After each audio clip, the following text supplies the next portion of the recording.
Warning! Kit video ahead. Do not watch if you are expecting a pest control video. Untwist your panties and read the title and description first next time.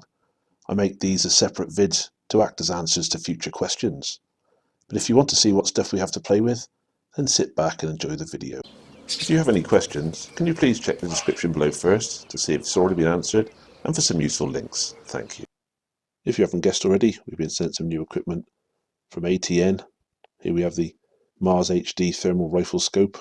We plan to drop it onto the air rifles, see what it looks like, around for rat-in, and anything else Brev fancies doing with it, because it's him who's been doing all the dealings.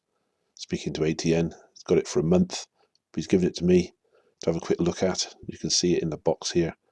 It looks quite a dinky little thing, a lot smaller than I expected. I suppose that's how modern technology goes these days. You can see it in my hand. I've got quite small hands. Any of you who use air rifles will know that keeping the weight down is a good idea. So this is the weight of it, 790 grams, which I must say isn't bad at all. There it is, Imperial, £1 11 ounces. Oh, actually £1 11 3/4 ounces. It's not bad. I had a little play in my living room. It's my Cocker Spaniel. This is really close to me now, mind. You can even see the print of the dog on the floor. So it works quite well. That's in my hand, by the way. It's not on a rifle. I'm not pointing at my dog. I'm out in the garden now, doing a quick field test. I had to do it really, didn't I? It's got a cool night. You can make it the heat signature through the bushes, which is a good thing. That's a positive, I'd say, along with the weight. Looking quite good so far. Not far away really, about 15-20 yards. It actually goes behind the foliage of my unruly bushes. Just about make it little dots of heat, which is what you would do when you would be scanning out in the fields, looking for where you want to be paying attention to. And I've pressed a button on top of it now. I should have put my hand over the front. It's supposed to remove the ghosting. Brev calls it nuking it, but you can see what's happened now. Got a shadow of the dog on it. As I said before, it's all going to be Brev from now on. Brev, Lethal and Grant, I do believe. Bro's on the camera at the moment. This is our rat permission. He's going to have a little play with the boys. They'll be trying the Excite 2 out as well this night. And we'll talk about that later. There's Brev there, and Grant. You can see the units, the Excite 2 in the bottom on the day state. They're doing a bit of zeroing. It's easy enough with the Excite 2. Not so easy with the thermal. You need to have something hot for it to pick it up. Unfortunately, it was quite a difficult prospect. There ought to be some sort of standard method of it really. You can see they resorted to hanging one of Grant's cigarettes upside down, taking shots at it. They're trying to adjust it. They do manage it after quite a while, but I would say that was a negative. It's a bit more awkward to zero than you think it is. Could have been an experience, I know. But anyway, they did get to do a bit of ratting with it. This is a picture. I think it's about 25-30 yards. It's scanning around. You can see the heat signatures quite well. You can even see the reflections of the rats in the puddles below, which is pretty much what you could do with the night vision infrared type cameras. Obviously, you have to focus it. The only zoom on this thing is digital zoom. Unfortunately, when you zoom in too much, it pixelates, which I would say is a definite negative. Because beyond a certain point, it gets difficult to make out the target properly. You might be alright with a 243 on a Fox. Not a problem there. When you're looking for a good headshot, a lot more difficult proposition. Lee did tell me that if a rat's looking directly at you or looking directly away from you, you can't really tell the difference. Not at range anyway. I think this is Lee on the thermal at the moment. They all had a go. There's a shot. Pellet went where it should do. It's exactly what was expected. There's quite a lot of effort put into the zeroing. He did also tell me that there was a couple of misses that he had during the evening, which were down to the fact the pellet struck the stalk of a nettle or a bit of wire in front of the rat that remained unseen because the thermal never picked it up. It's unfortunate, really. Out in an open field foxing or something like that, or maybe rabbiting, probably wouldn't have such a problem. Maybe with rim fire. They didn't do too badly this evening. Plenty of rats around. Still get the same impact when the pellet hits his skull. He missed that one, I think. Quick reload. Will he get it this time? That's it. I think he's hit it just beyond the head there. He's not zooming in for the simple reason it pixelates, as I said before. That's the clearest picture you'll get. Whether you could incorporate some sort of optical into it for the zoom-in part, I don't know. That's something for ATN to work on. As with all devices like this, we've had experience of them in the past. They're pretty thirsty when it comes to juice. Bruv did say that when these things were off, it took a little bit too long for his liking for them to turn on. So you tend to leave them on, and they guzzle battery power really well. So you have to use lithiums as a minimum requirement. ATN do make an external battery pack for their items. You see the amount of rats here. He's scanning across them. We'll take a shot in a minute, you'll see what happens. There might be a lot of rats out. That big fat one in the middle has been zoomed in on.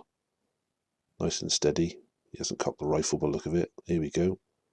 Line up on it. That's what happens when you shoot them. Perfectly good footage of what goes on. The others don't hang around, they're not stupid. It's always best to get ones and twos rather than a big gang of them. So I'm pretty sure once you've spooked a big pile of them, they disappear. Become a lot less likely to come out in the open. Dropping them quite well here. And of course you have to give them a bit of leeway for the fact that they don't normally use this type of device. I would struggle a bit myself. I'd have to read the manual and have a good go with it and see what works and what doesn't work. I did try this on top of my FAC rated Theoban Rapid. When I dropped it on top of the Picatinny rail, I had to have it so far back it was half off the rail, which I didn't think was very good. Just to get the eye relief correct, when I put my cheek on the stock, I should be able to open my eye and see straight down the centre of the scope. I don't think they had any problems with their rifles on the night, but I did with mine.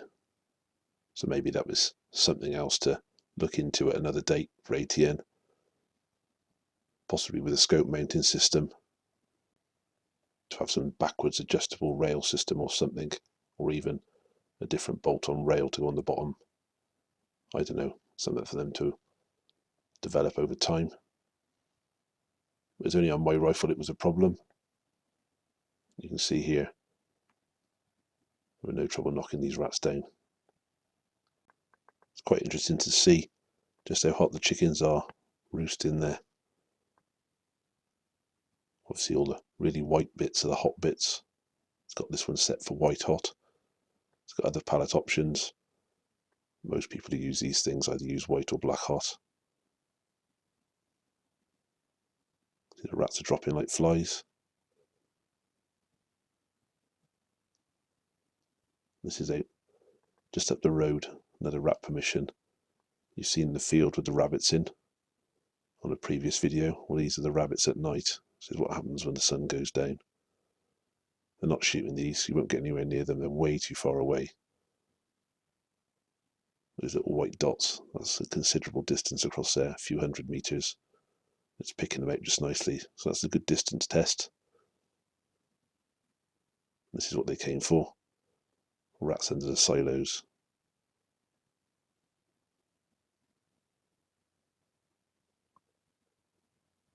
Can't make out much else except the targets. This area, there's big chunks of steel work. If they go behind them, that'll be no problem. There's no stalks to get in the way. It's moved along a bit now, a bit more of the field. Rabbits everywhere. Really will have to try and target these at some point. Maybe we'll go out in a gang and sit out in the field or something. I fancy this summer, but we'll see. As it was, I had a pretty good night on the rats. Shot quite a lot. Didn't press record on every one because they went out to shoot, not to record. They only recorded because I told them if they wanted me to make a video, they'd have to give me some footage. That's what they've done. I'm quite happy with that. Gives you a good idea of the capabilities of the unit. Also made me think getting a spotter would be a good idea for thermal. Dead easy to see where the rats are. Quite easy to knock them over when it's zeroed. The only thing I would say as well is those reticules don't really give you a chance of holding over. Doesn't really matter at air rifle ranges. I would like to see maybe a proper mil-dot reticule. They're all electronic, you can design whatever you like, I'm sure it's possible. There's none available for selection, unfortunately. Here's some feral pigeons. Another little wander around the barns. Nice headshot there. Quick scan about. That's all the footage I've got for you to show you. And that concludes our play around with that. And here's the Excite 2. Nice bit of kit, actually. I'm not going to show you footage from the Excite 2 first. This is the Excite 1. And both myself and Bruv bought one of these a few years back when they came out. Ignore the dates and times at the top. Not set up correctly. It hasn't been focused correctly. This is where we first found out how hungry they were for batteries. And when I said earlier on we've had experience in the past of these type of units, it's precisely with the Excite 1. We used them for a short while. We were both quite disillusioned with the firmware updates we had to keep putting on to correct problems. It was like a rolling product development program. We weren't very happy about it, so we sold them on. I know personally the person I sold mine to, they had theirs for about a month and sold theirs on again. So there's quite a lot of issues. When myself and Rev bought ours, we bought them from the Stoneleigh show. I will mention no names, but the people who sold them to us, they never mentioned anything about the batteries or a few of the other problems that were going on with the site. They either didn't know, which I don't think is right that someone should be selling something and not know about the product, or they did know and didn't tell us, which is just plain dishonest in my view. So I wasn't very happy with that company and I won't deal with them again on that basis alone. That's my personal opinion on the subject. We are giving ATN a second chance, not least because they've loaned them to us to have a play. We'll give our honest opinion. That's precisely what I intend to do. This is all Excite 1 footage, not Excite 2. They look very similar. I've had extensive work done on them. They're still battery hungry. As I've said already, lithium batteries seem to work quite well. They do make an external lithium battery pack, which should see you through a session. Right, this is Excite 2 footage. Looks a little bit different, doesn't it? Again, the same thing with the crosshairs on these. As far as I know, there's as yet no mil-dot or graduated reticule like you'd have on a normal scope. No sound on it for some reason. I'm not sure if that was a setting problem or not. I would imagine it is. Just about everything we've told you about the positives and negatives of both units has been relayed directly to their big boss, who's more than happy to receive the feedback. So happy, in fact, wants to give us more of their equipment to work with. This is just filming the cat. He's not going to shoot it before anyone says anything. A little bit of judder as it works side to side, if you notice there. That might be something else to mention to them. But as I said, they're already quite happy with getting the negative feedback, what we thought was wrong. They're obviously wanting to improve their product. They've asked us if we want to review some more of their stuff, warts and all. We decided to work with them. There's a lot of potential in these units. Check out the links below. There's a lot more things they do. GPS, Wi-Fi, compass, rangefinder. We didn't tie any of that out. I'm more interested in how they function as a scope. That is, after all, their main purpose in life. We haven't got them for a long time, so we tested out the primary function first. Not a bad picture, is it? Albeit a little bit juddery. Not quite sure what that is, whether it's processor power or not. So whacking the rats down. Of course, the advantage you've got over a thermal here, so you can see exactly where the head is. Slot a pellet straight into it. And they swap both units around between rifles and shooters. So I'm not even interested who's shooting, what the rifle is, or the pellet combination. If you've done your homework, the pellet should go where that dot is in the middle of the cross. Which is exactly what's happening. I wouldn't expect any less from the lads. I'd like to make this video a few weeks back, but I'm afraid life, man flu, and other things have got in the way. Better late than never. And of course, it should go without saying, this is a lot easier to zero than the thermal. Mainly because you don't have to have a little hot dot. You can actually look at a proper target. One shot zero in. Shoot the target, aim it at the one spot, maybe the center of a target. Wherever the pellet goes, you enter zero in mode. You've got one crosshair you put on the dot you're aiming at, and then you move the other crosshair to where the pellet actually went. Then it should, in theory, move the point of impact to the point of aim. If it doesn't, one more go should do the trick. If you didn't quite hold the rifle steady enough the first time. Let's have a bit of a flip about. The other one didn't hang around. That'll teach him for being nosy. No sooner is the unit being switched off, stuck his head up, got a pellet in it. This is a bit of a tormenting one. They'll do that now and again. You can see there's another eye in the foreground. Trouble is when you're concentrating on the centre of the screen, the peripheral bits tend to get missed. It's easy sat here staring at this. It's quite an intense pastime. Waiting for them to sit still. The whole time you're sat there or stood there, you can hear them running in the bushes behind you and squeaking. That one just lingered too long. Over to the muck heap. Both units got a good outing. Had a good test run. Several of the lads had a go. Bruvs dealing with ATN told them the nitty gritty and what they thought. Now we've been invited to help them in development work, as in field testing from a shooter's point of view. Obviously we're the end users. Now I did say to Bruv that as much as the thermal sight looked interesting, wouldn't go on my rifle properly. I would have used it for rabbits if I could. But I did like the idea of the thermal spotting aspect of it.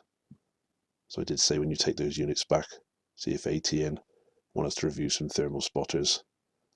And they kindly said yes, and furnished us with these two pigeon pair of thermal spotters, which hopefully you'll find bits of footage creeping into our videos over the coming months as we get using them.